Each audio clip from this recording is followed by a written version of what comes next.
So we are going to be continuing a discussion of Israel as the promised land.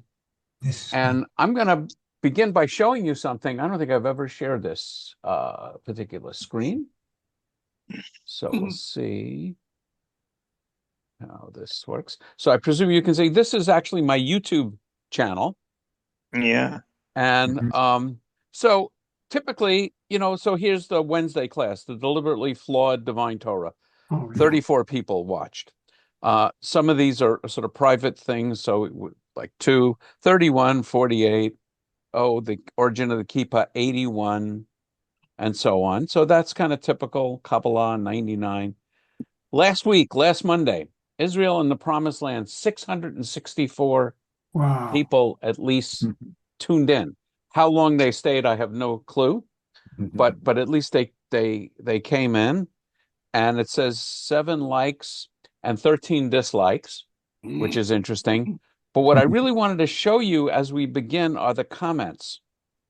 And I think I can zoom in on this a little bit. Give me a second.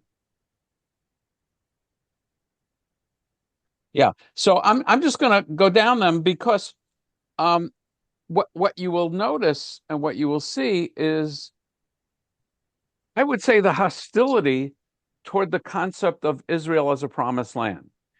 Now, I don't know, I don't really know anything about the people that are responding. Some of them have names that sound Muslim, but I'm guessing. But I think it's important for us to understand the level of hostility about Israel as a promised land for the Jews. And I think probably, most of us have some sense of this, but it's always a little surprising to me. Um, so I'm just going to go down the list. Nobody, and again, the typing isn't great on this. Nobody talks about their behavior toward Palestinians that causes hatred toward Jews. Some of them even blame. We hate them because we are jealous of their success. I just don't understand how they see this world. Actually, um, and I comment no to colonialism. Um, I would add, I saw a something on one that must have been Facebook that talks about colonialism. One way you can measure colonialism is by how many nations speak the language. Okay, so the fact that um, so many nations around the world speak English reflects the fact that the English were, with their navy, conquering a lot of the world. Um, so many nations speak Spanish and French and Portuguese and so on. There's only one tiny, tiny, tiny nation that speaks Hebrew. So if the Jews are colonialized, if the Israelis, I should say, and this is actually a very important point, is the distinction between Jews and Israelis. Um, but if Israel is colonializing the world, they're doing a terrible job of it. And then the other comment, which kind of goes along with this, is that if the Israelis are practicing genocide, where they are also, I'll say, we are also doing a terrible job of it, because when the state was formed, there were, I think, tens of thousands, maybe a few 100,000 Gazans living in Gaza, Muslims living in Gaza, and now there's 2 million. So if our goal is to wipe them out, we're not doing so well. Um, but it also points out, I think, a very real effect, and that is that when the world has a problem with Israel, the the hatred is directed toward Jews in general. And again, without getting into statistics and everything else, just in the last week or so, there have been 2 attacks on synagogues in Australia. So, what do Jews in Australia have to do with the, the Israeli government and so on? Okay, so just other comments. God doesn't create human of all type and only choose one specific type to be the chosen one. This doesn't make logic. God is always equal. It's man-made doctrine to say that only Jews are the chosen people. Let's see more. Then why don't God create only one type of people? I don't understand the logic, but it's interesting that this this article didn't speak of Jews as the chosen people at all. It really just spoke about Israel as the promised land. I think we actually did have a class speaking with this concept of Jews as the chosen people, with the idea that Jews are chosen for a particular mission, and God actually in the texts, I think in Torah texts and biblical texts, promises that we're going to be hated because of pursuing that mission. And our mission is to bring the God of Abraham to the world. It's not to make the entire world Jewish. I often point out that the percentage of the world that's Jewish is 0.2%. So if we evaluate God's batting average by how many Jews there are in the world, God is batting 2. If we evaluate God's batting average on what percentage of the world worships the God of Abraham, God's batting about 500. About half the people of the world worship the God of Abraham. Okay, haha, it's 2025. No nation is better than others, or that God is next level unfair. Again, it's okay. You can't reason with them. Their Talmud literally claims a rabbi won a debate against God. Actually, that's true, but you can't reason with them. That's all we do is reason and argue. But I don't think we claim that Israel is a better nation, or that even that Judaism is a better religion. As one of my rabbis, Rabbi Alan Greenbaum, some of you remember him, Oh, sure. would say that Judaism is the one true religion for Jews.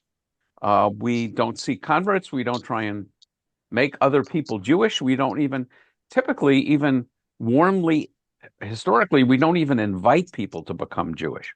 So, but there is a story about the rabbis arguing with God and winning the argument. It's baffling that there's so much information available and you guys still throw in the anti-Semitism label to anyone who does not support the genocidal and apartheid regime of Israel. Actually, I think the logic is a little twisted there, but I think what he's saying is that the feeling that if people don't support Israel, that they must be anti-Semitic. And there, I do think we need to draw a distinction between supporting the government of Israel and supporting the right of Israel to exist. So, I mean, I am a fervent Zionist and support the idea of a Jewish state in the Holy Land, but I have major problems with the current government of Israel, just as many people, love the United States and love our nation and have problems, whichever party is in power. A lot of people have problems with the party in power. So that there's a distinction. We will all return to God. So why y'all so focused on a group of people when God is for all of humanity? Ethnic centered religion. What a joke. It's not ethnicity. It's a people. There are Jews of, people talk about being cultural Jews.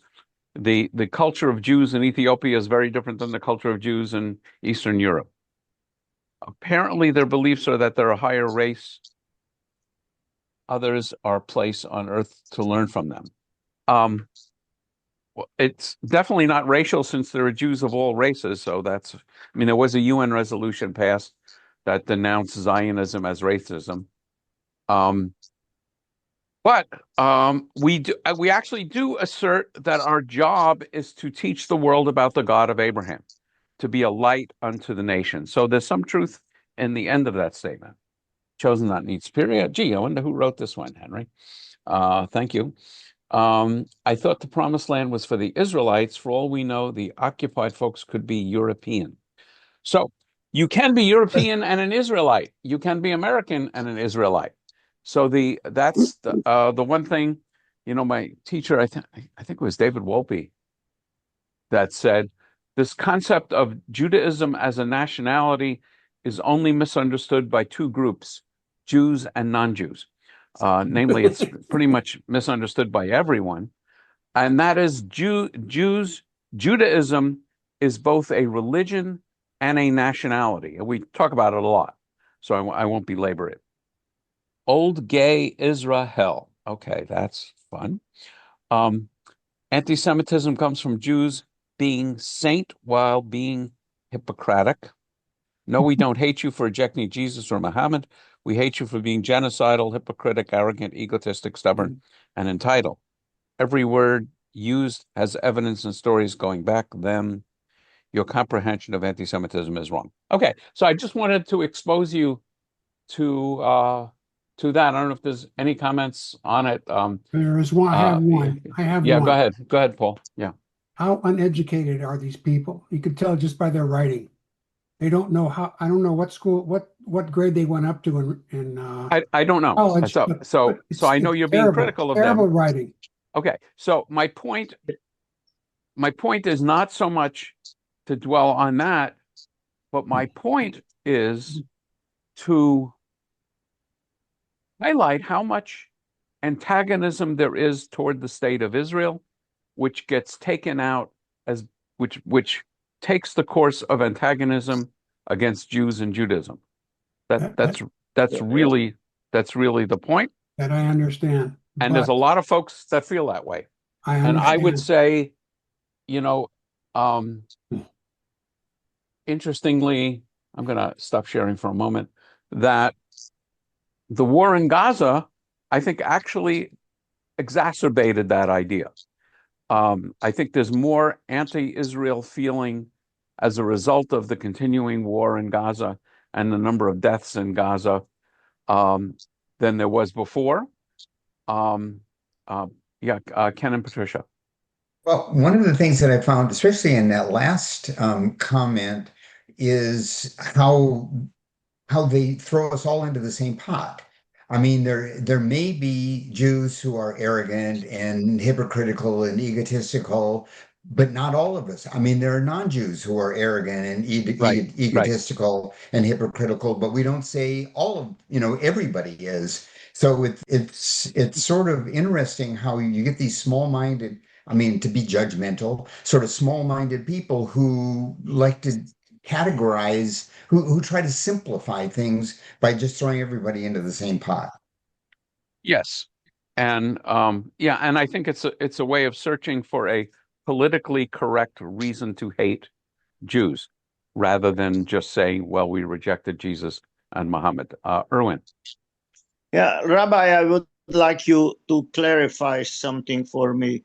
And I would like to go back to the Torah with Avram and Sarah and Hagar. And I was reading it very carefully, and I did not understand that, Avram had a son with Hagar Yeah, called actually Ishmael. it's going to be in the article tonight, so we'll cover that. So you don't want me to talk about it? Oh, if you have a comment, I mean, you can either save Yeah, it for when. I have a. I would like to know that why God didn't make a covenant with Ishmael, and then after when God protected Hagar and Ishmael that they did not die in the desert, he became the founder of a major nation which basically was against the Israelite right from the Okay, right from the beginning. yeah, The so I would only say time, the only time Ishmael was okay with Yitzhak when they went to Avram's funeral. yeah, That so was the that's only time. so what you're recounting is the story in the Hebrew Bible.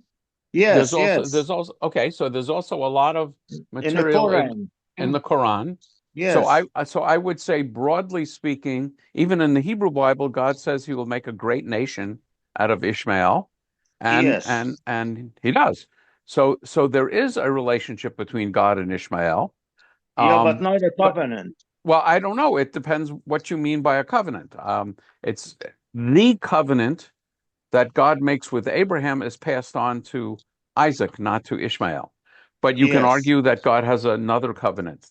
So I'm going to call on Joanne and then Farah. So I was agreeing very much with what Ken said. I myself have experienced people who were non-Jewish, and once they learned that I was Jewish, it unfortunately altered some of the relationship. And I felt really hurt. I don't know why people have to be like that. Why can't there be inclusion? And I said to one of them, it's all about respect. I respect you and you respect me, and then it'll be okay. But it's just really disappointing the way I people mean, target us, you know. if you're seriously asking the question, I would say they don't respect you and they don't respect Judaism. Right, exactly. Right. I So, mean, it's very disappointing and it's upsetting, yes. you Yep. know. Okay. Farah, did you want to say something? So you I just don't understand something that God promised land for Israel and also promised this one to Muhammad, to Ishmael, that for both of them, God said it's your land. I both give of them, they said that what? I don't understand. both of them, to talk to both of them, I give you land of Palestine, Israel to both. Once said, I give Yeah, it. I'm not familiar with any source that says God gave any land to Ishmael or his offspring. In the Hebrew Bible, God says, I will make of you a great nation. So presumably there will Yeah. be land, but there's nowhere in the Quran that mentions the land of Israel or Jerusalem in any direct way. There is a not Ishmael, Muhammad makes a journey from earth to heaven, and he leaves from a place called the far place. In Arabic, that's Al-Aqsa. So there's a mosque at Al-Aqsa, and that becomes a significant place because of the tradition that that's Jerusalem. But in the Hebrew Bible, the land of Israel and Jerusalem is mentioned over and over and over again. So I'm not familiar with a particular promise of land between God and Ishmael. There may Oh, be in the Quran. I don't believe there is in the Hebrew okay. Bible. Okay, thank you. Okay. Okay. So I am going to jump to our article. Let's see if we can pop it up. Okay. Okay. So I presume you can see it. History crash course number 5, the Promised Land. And this is pretty much a traditional perspective.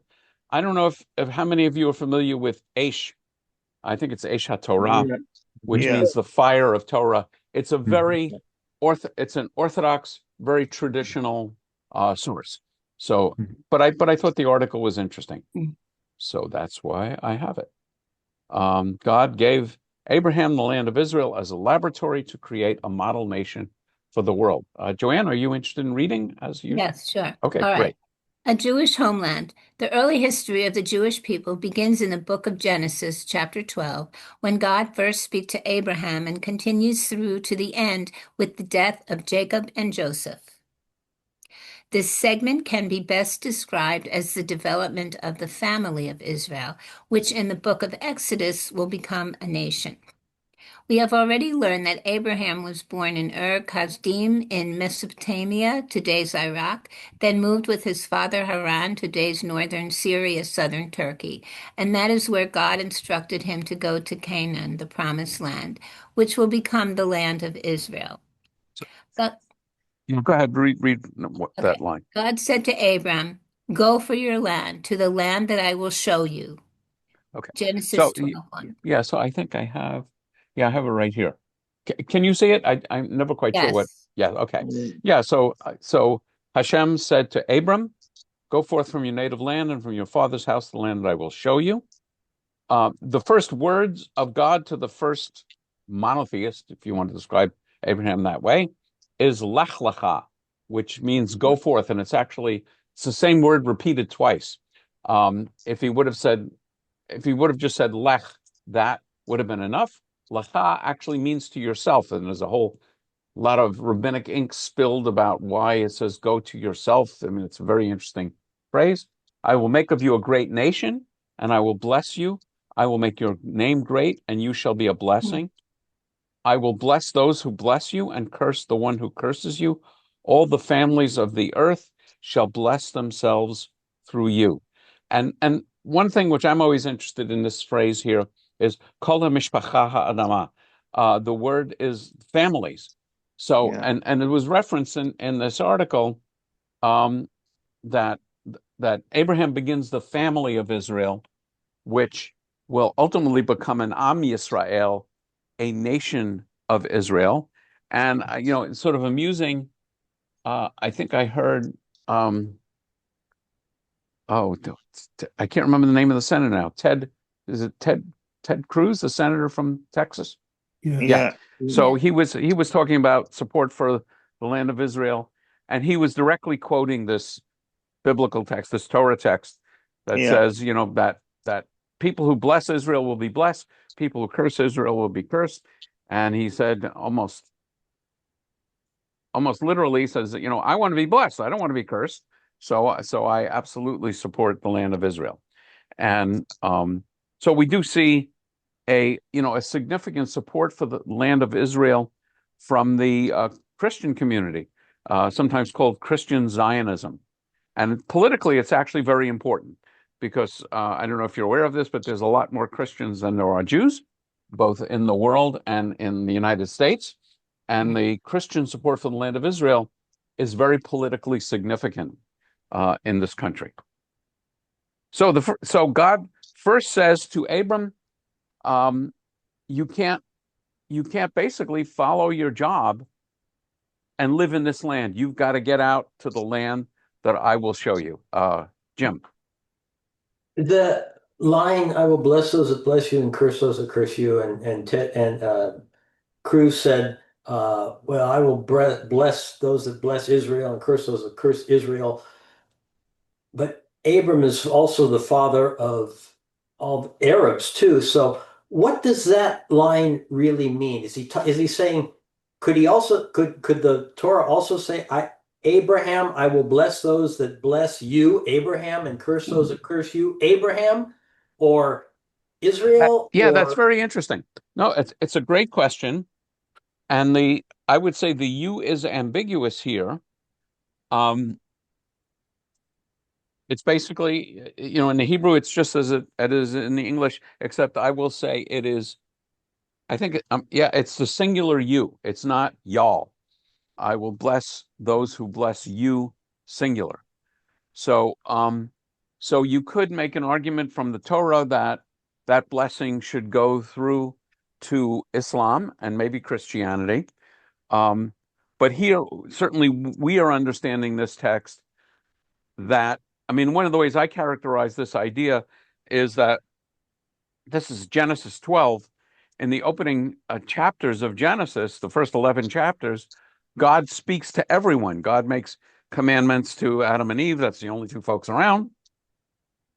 Garden of Eden, Tower of Babel, Noah, and so on. God apparently is trying to communicate to the entire world. And how did that turn out? It was sort of a disaster after disaster after disaster. So my simple-minded way of understanding this is that God changes strategies, and instead of trying to communicate to the entire world, God says, I'm going to communicate to the entire world through a particular family, and that's the family of Abram, whose name will be changed to Abraham. Erwin. My understanding is the first in Exodus, all the way through Exodus, God, Hashem only talks to individuals, Abraham and Noah and all these guys. The first time he talks to the whole nation was on Sinai. Yeah, so you That's meant in, when in Genesis, God communicates I to I've individuals. blocked out my sound. I've Yeah. blocked it, out my Je- face. Jerry, can you hear us, Jerry? Okay, I am. Okay, sorry.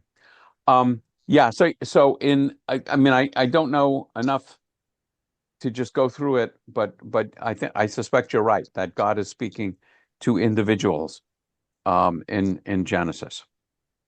yeah. Okay, let's And continue. only on Sinai he talks to everybody. I'm not so sure that's true. Because later, anyway, I'm not sure that's true. I can't think of particular examples, but I'm not sure that's So true. why all the Israelites who were on the foot of the mountain when they were looking up and God was talking to them? Everybody was there. You and me and everybody was there. And You're God, confusing. God Hold on, was hold on, hold on, hold on. Yeah, you're confusing a few things. One is in our text, the Israelites gathered, actually just the men gathered at the foot of Sinai. Um, and you're referring to a kind of a midrash that every soul of every Jew that would ever live was at Mount Sinai. And even anyone who yes. would ever convert, that's not in the biblical text, that's midrash and interpretation. Because the question is, why am I bound by the covenant at Sinai? And one answer is that because my soul was actually there and I agreed to it 3,200 years ago. Let's continue. This is a key statement, and the promise is repeated several times in Genesis. For example, on that day, God made a covenant with Abram, saying, "To your descendants I have given this land, from the river of Egypt as far as the great river, the Euphrates, the land of Canaanites, Kenizzites, Cadmonites, the Hittites, Perizzites, Rephaim, the Rephaim. Amorites, Canaanites, Girgashites, and Jebusites." Yeah, I always call them all the ites. Right. Yes. So one of the things, let's read one more line there.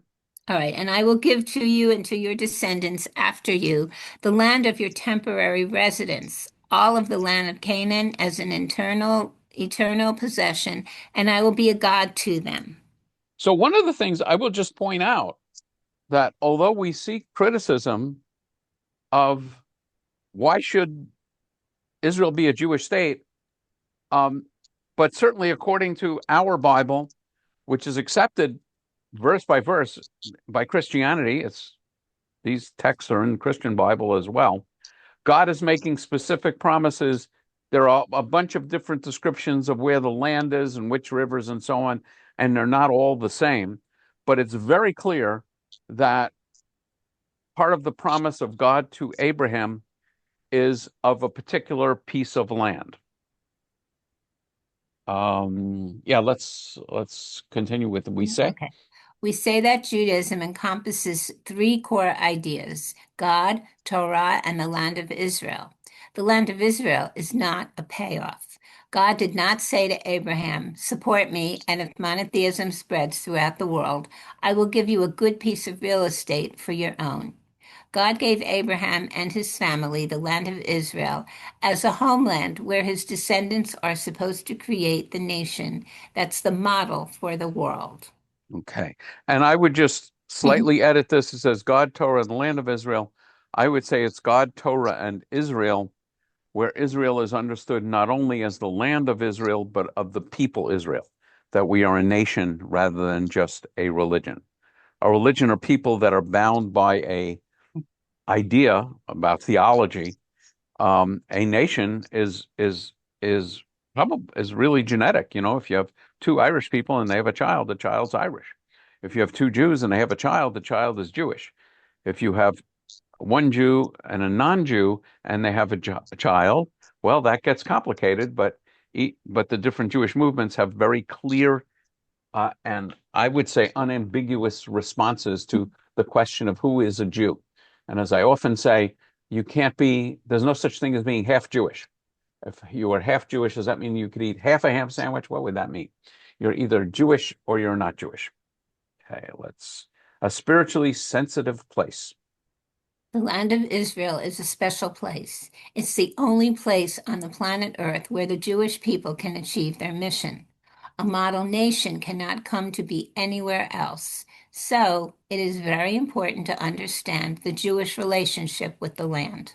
And you may know that in the early days of Zionism, there were actually suggestions of other pieces of land that would be a Jewish homeland, including Uganda, that actually got a lot of interest, and also a place in upstate New York. There was some movement to establish that as a Jewish homeland.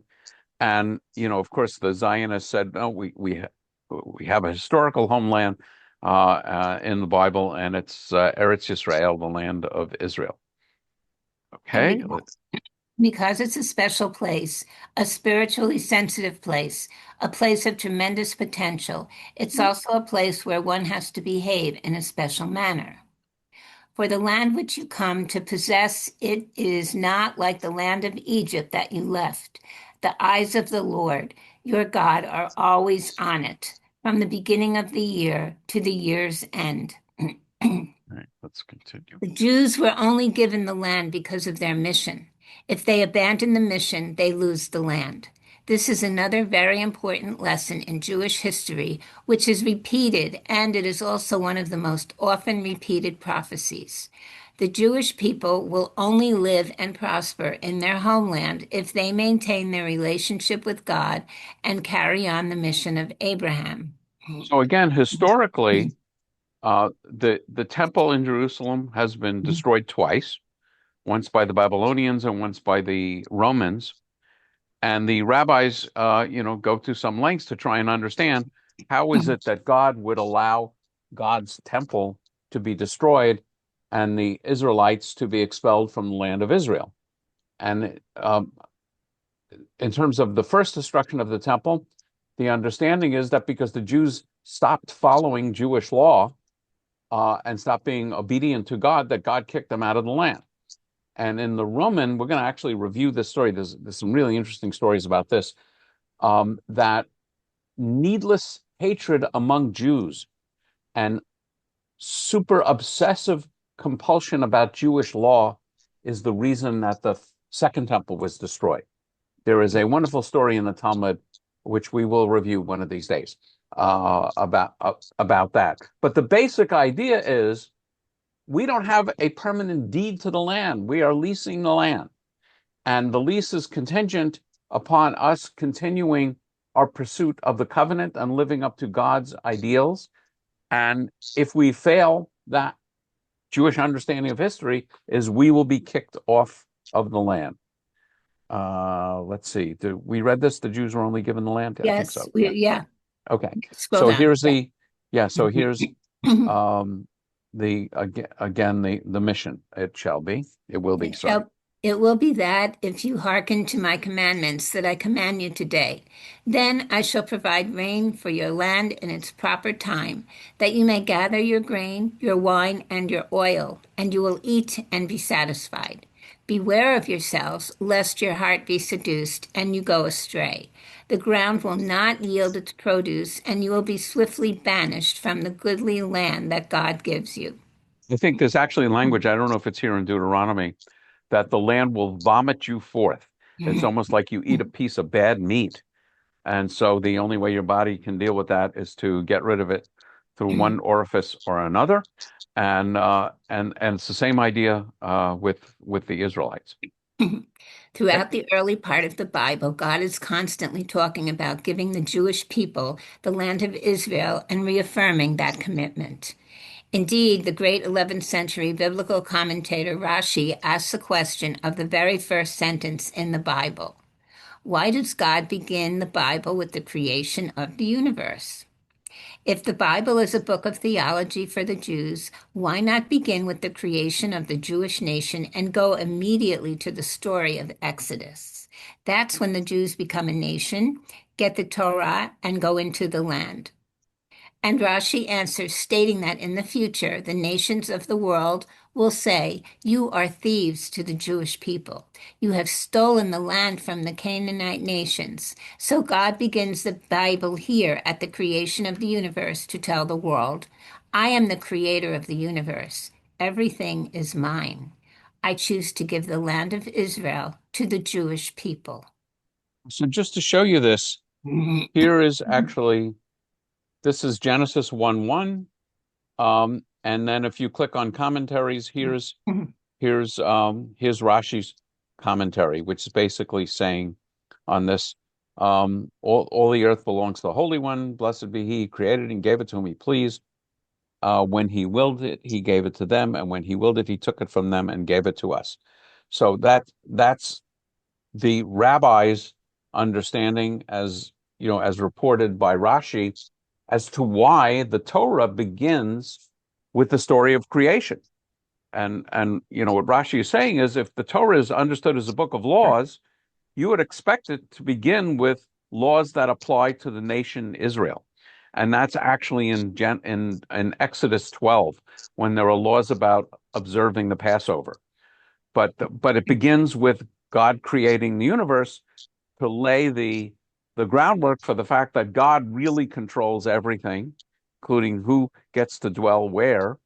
And so if God, we didn't steal it from anybody, God gave it to us. Now, historically, I would say most nations conquer whatever land they happen to be living on.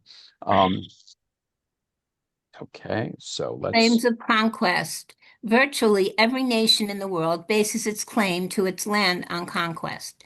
A people came, for example, the English or the Spanish, conquered the indigenous people, for example, the Native Americans, took the land, settled it, and called it by a new name. For example, United States of America. Might makes right is the historical claim of almost all nations in history.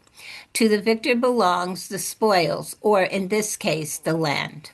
Woody Guthrie may be saying this land is your land, this land is my land, but I don't think he was talking about the Native Americans.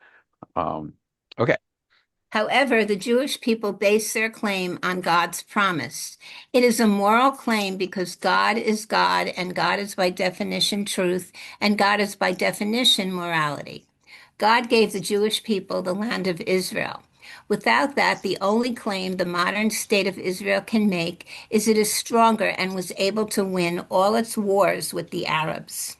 And I would just notice that both are necessary, because we can have a theological claim to the land of Israel, but should we lose, any of Yeah, these wars, we would no longer be in that land.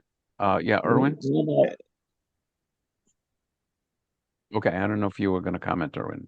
yeah, I would like to, but Go ahead. Yeah, that's it why I'm is calling. it is my political belief that unfortunately the every first of all, Israel is the only country in the world which has to constantly defend that they are a nation. Second of all, every war what Israel fought from 1948 could not finish the war because it was interfered, and they said that you have to settle and make peace. And that's why we are in this predicament what we are right now. Yeah, so I would say, I mean, I'm not a super student of history, but I think there are other nations that have disappeared off the map historically. So Yes. Israel isn't necessarily the only one. I would say you're right.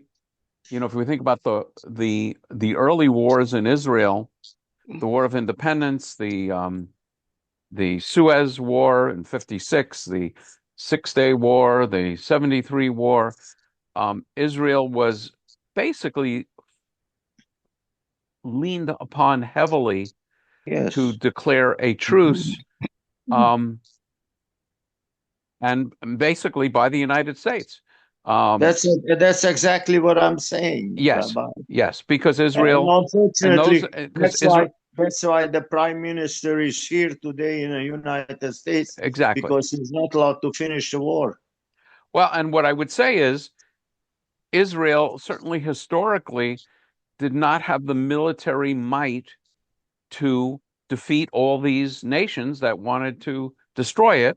So they were depending on the United States for economic and military support. So when you depend on somebody else, that person gets a vote. Well, One of the things going back to Gaza, I meant to mention this earlier, that strikes me about Gaza. I think Gaza is a nightmare and a disaster. But one of the lessons I would say that certainly the Gazans have learned, and I would say the West Bank has learned, and I think other Arab states has learned, is that if you attack Israel, Israel will go after you with a level of viciousness that you will not want to live with.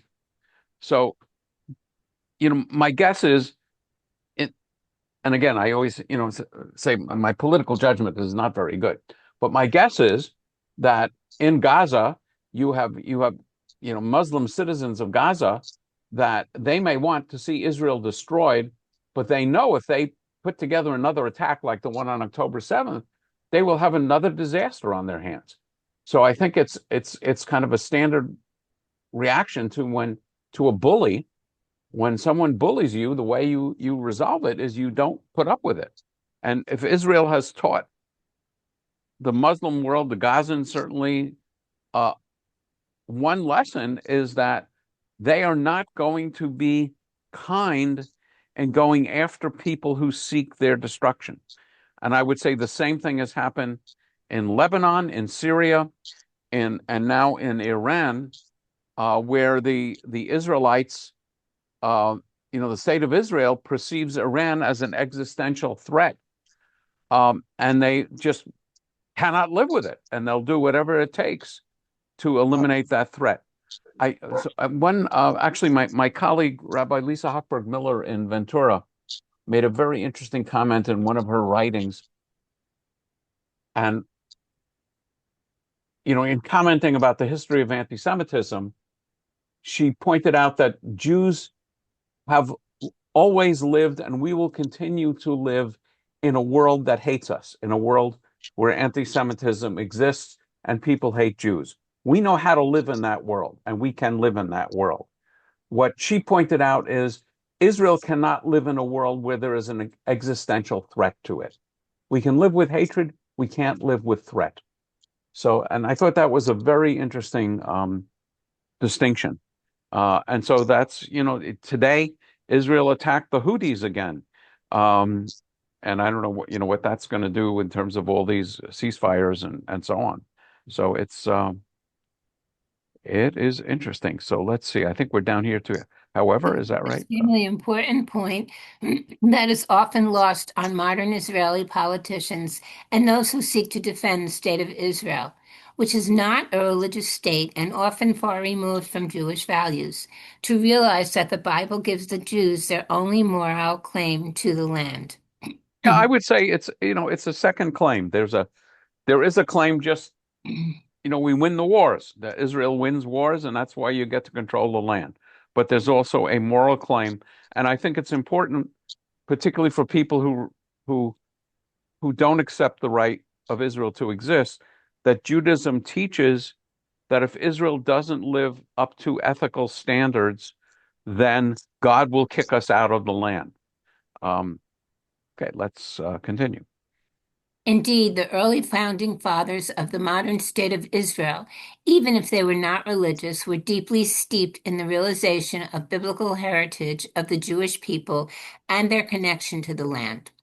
Israel's first prime minister, David Ben-Gurion, had an appreciation of the necessity of anchoring a modern, even secular Israeli state in the Bible and Jewish tradition. Okay, so let's get to Ishmael. Erwin raised questions. Ishmael. After Abraham arrives in the promised land, he's faced with a dilemma. His wife Sarah is barren and she wants Abraham to have an offspring. And she's 90 years old. I'm just going to point out. So she suggests that Abraham take a surrogate wife, Hagar, who joined Abraham's camp when he passed through Egypt. Hagar is the daughter of the Pharaoh, and she had elected to travel with Abraham as Sarah's maidservant. Great people have great servants. And so Abraham takes Hagar as his second wife, and from that relationship is going to come a child by the name of Ishmael. Yeah, and the idea that Hagar is the daughter of Pharaoh, I'm sure that's Midrash. I'm certain that is not in the. I think it's not in the Hebrew Bible. Ishmael does not carry on Abraham's mission. He will go off and found his own lineage. This is all recorded in the Bible, in the book of Genesis, chapter 16. Oh, let's take a quick look at this. Oops, video cut. No. Genesis 16. Yeah, so that there's the whole story. And let's go down. Yeah, he says, I will greatly increase your offspring. That'll be two. Oh no, that's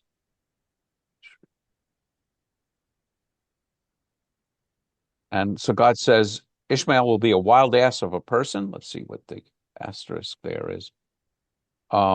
His hand will be against everyone, everyone's hand against him, and he will dwell alongside all of his kin. And Hagar bore a son. Yeah, so um sorry, I should have prepared this better. So God says that basically that Isaac is going to be born, and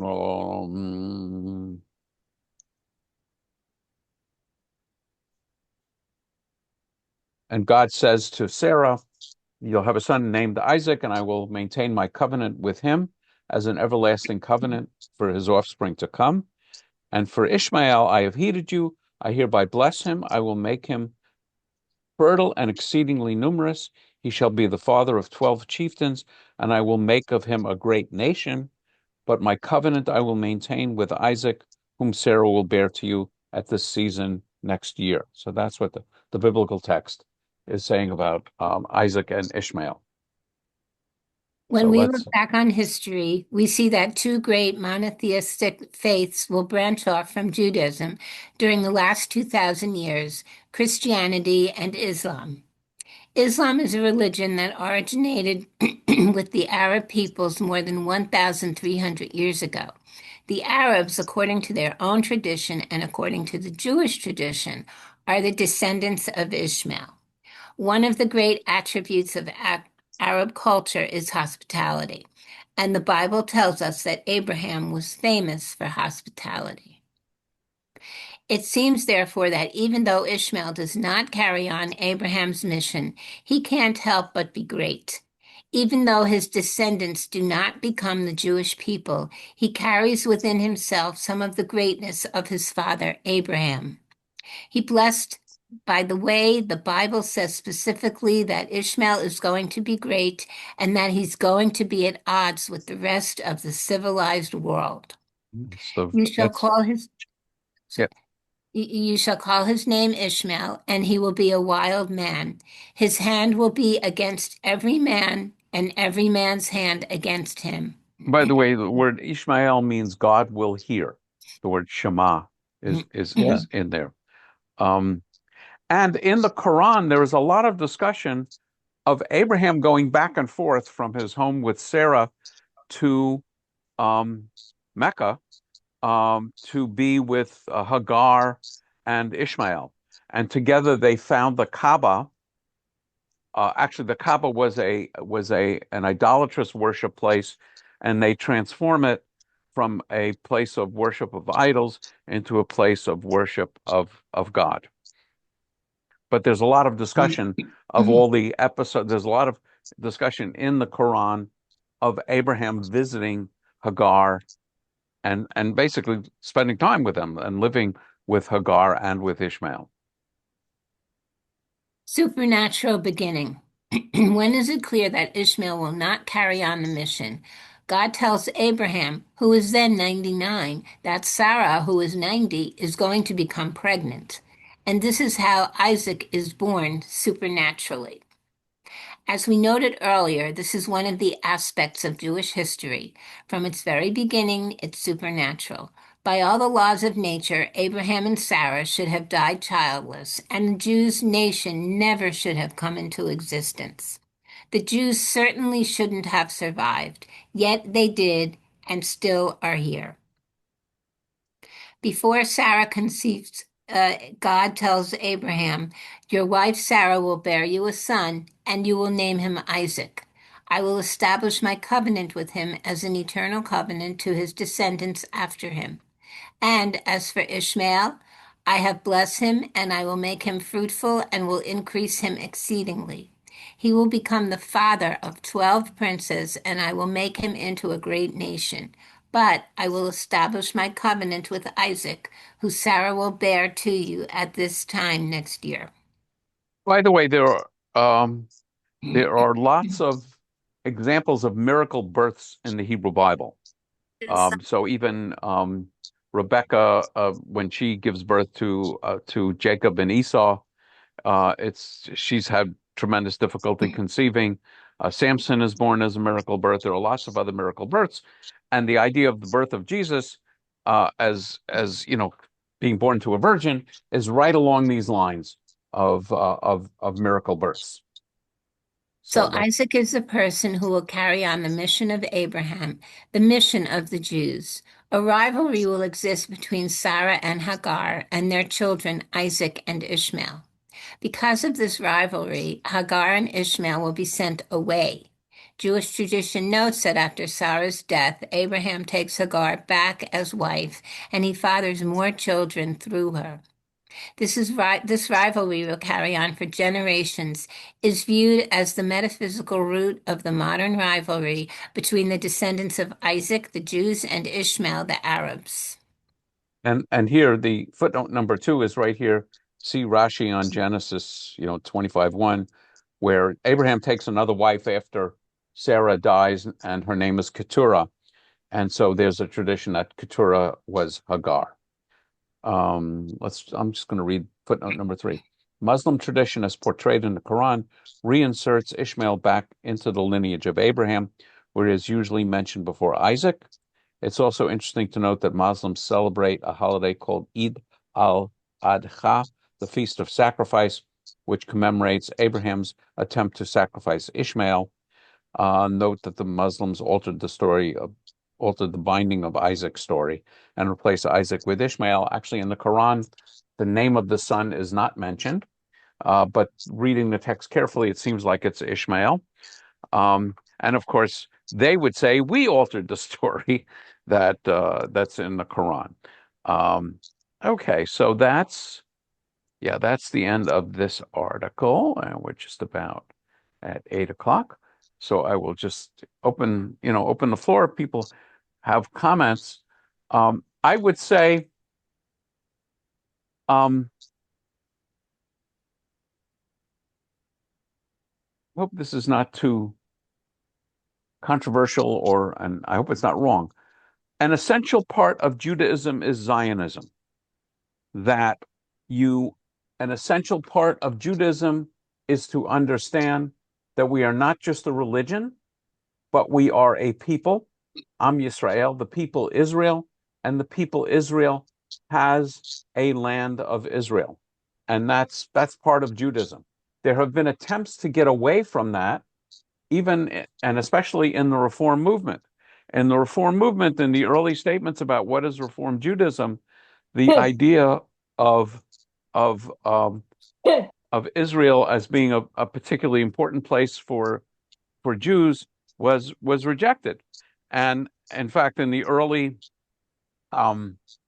organizations surrounding Reform Judaism, the term Hebrew is used rather than the term Jewish.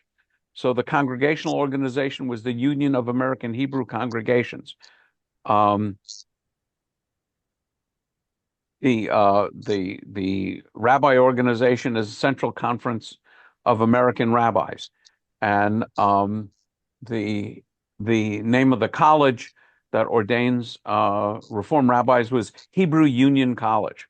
So the foundations of Reform Judaism attempted to, I would say, minimize or even undermine the land of Israel and Zionism.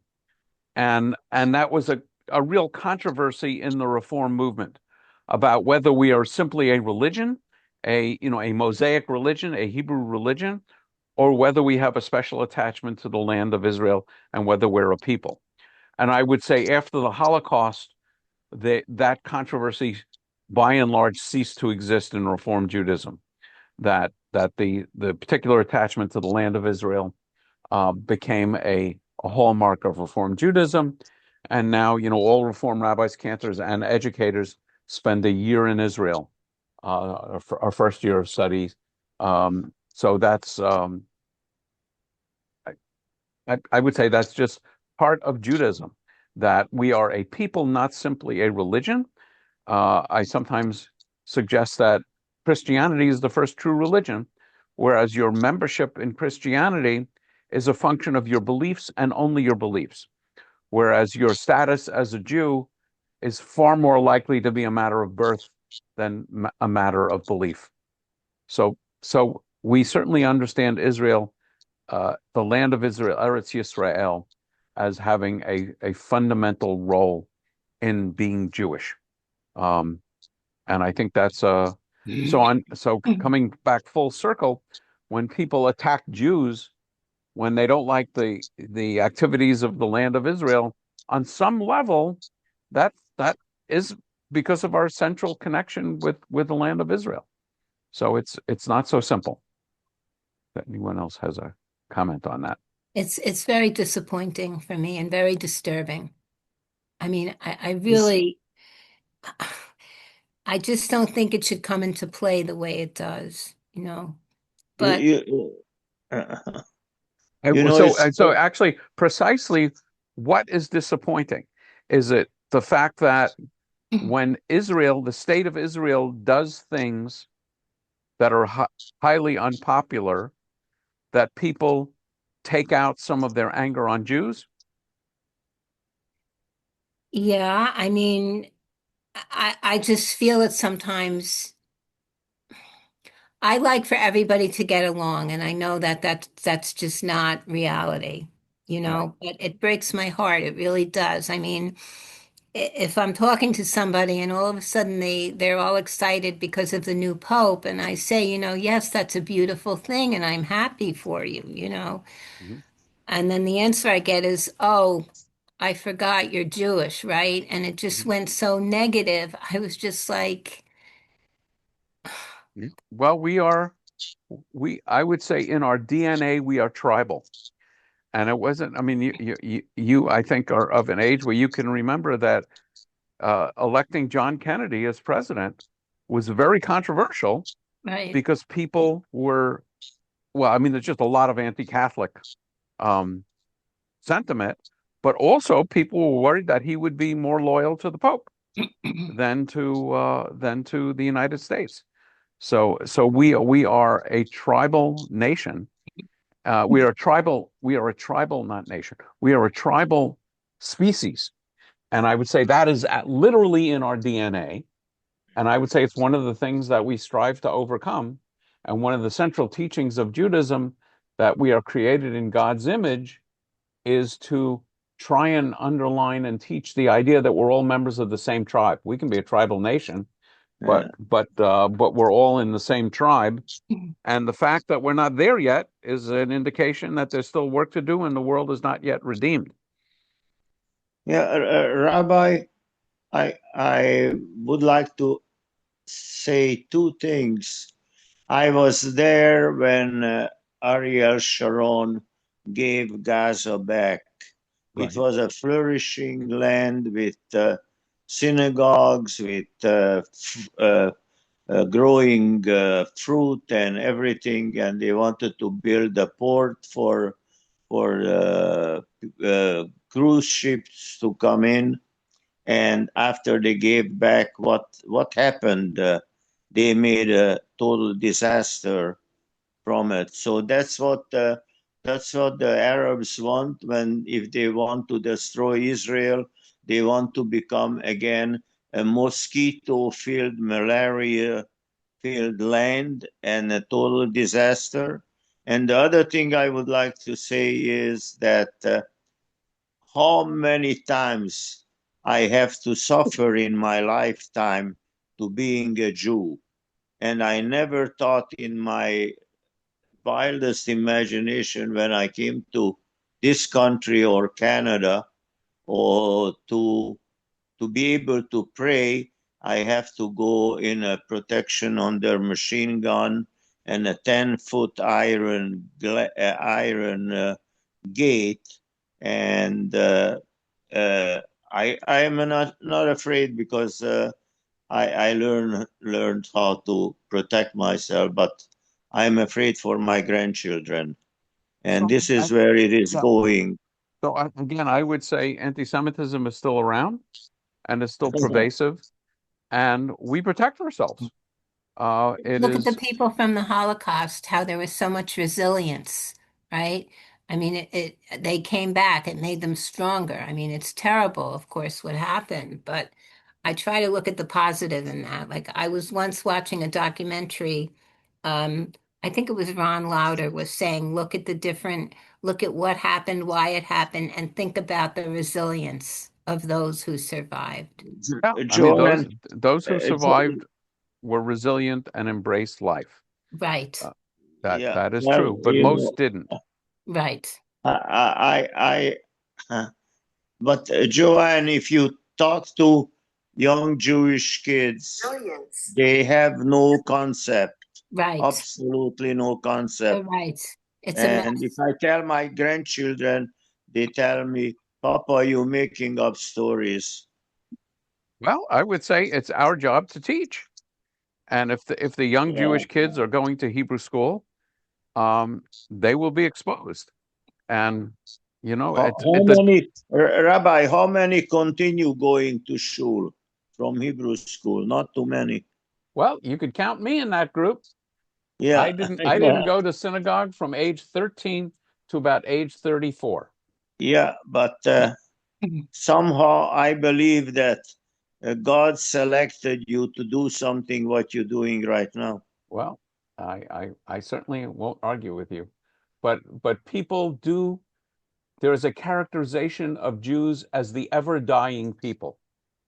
That in every generation, Jews have worried that our generation is going to be the last generation of Jews, and somehow we are still here. We're not very big, but somehow we are still here. And I personally am optimistic, but I'm an optimistic guy, so I'm not sure which comes first, the chicken or the egg. That's why when people make comments sometimes that are not very supportive, I try to stay positive and try to bring out the best in a conversation instead of snapping back, because Yeah, that's so that actually introduces our subject for next week, which is going to be tochacha, one of the uh, right in the middle of Leviticus 19, just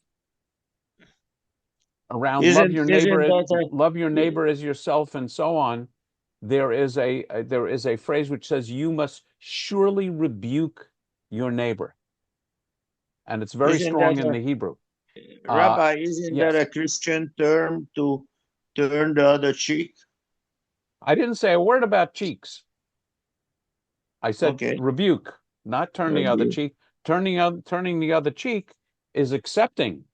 Um, so Exactly. right. So the answer is you're supposed to rebuke someone who does wrong, and it's one of the 613 commandments, and it's stated in the strongest possible terms.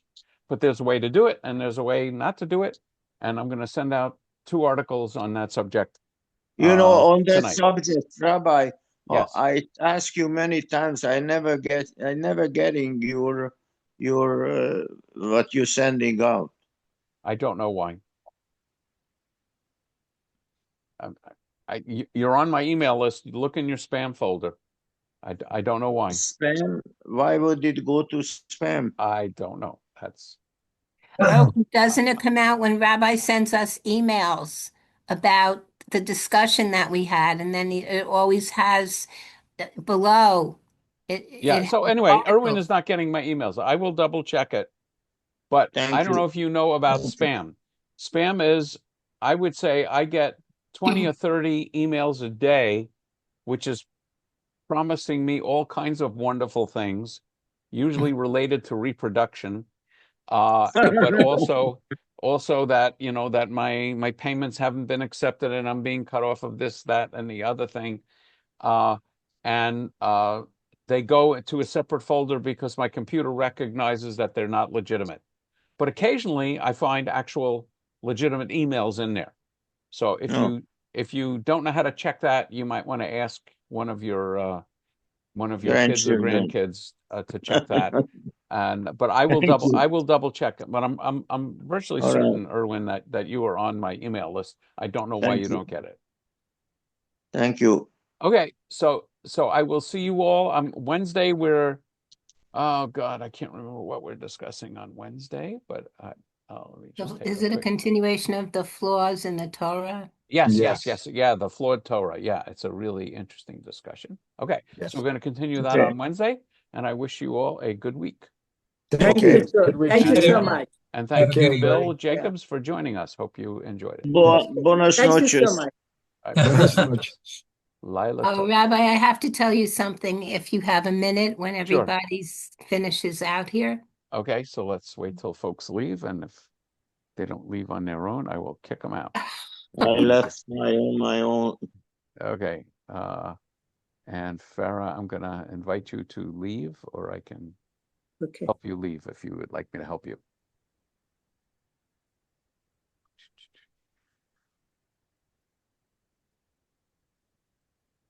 I don't want to report it. Okay. Yes, Joanne. So, no, I was very glad to be reading because, I enjoy reading, Yes, but and you do a it's been, really good job. thank you, but it has been so outrageous the past several weeks with my medical issues Mm. that it's helpful for me, actually, believe it or not, when I read. Mm-hmm. It's something, pleasant for me and it makes me feel Well, good. and it's not so easy. I think you do a better job reading than I do when I Oh, read. come on. No, I'm No, absolutely serious. I'm thinking about 3 or 4 other things, and it doesn't always come out well. So well, I appreciate it. thank you. I try. Okay. Um, yeah, so that's what I wanted to tell you because Oh, it's no, just been really. I'm delighted that you, and always, if you're not feeling up to it, just say, Oh, no, I "Mm, would tell yeah, you. yeah, No, okay, I'm glad that you asked because okay, sometimes I'm just reading to read. Other times I'm reading. It's very helpful. okay, good. Yep. So Hmm. yeah, Okay. yeah. I know you understand all the medical, not necessarily what I have, Yeah. but I know Yeah, you've been not the there, done details, that. but I understand the But yeah. struggling with medical issues. Oh, wow. Yeah. All right. Training. So, Okay. okay. See you Good. Wednesday. Okay. Take care.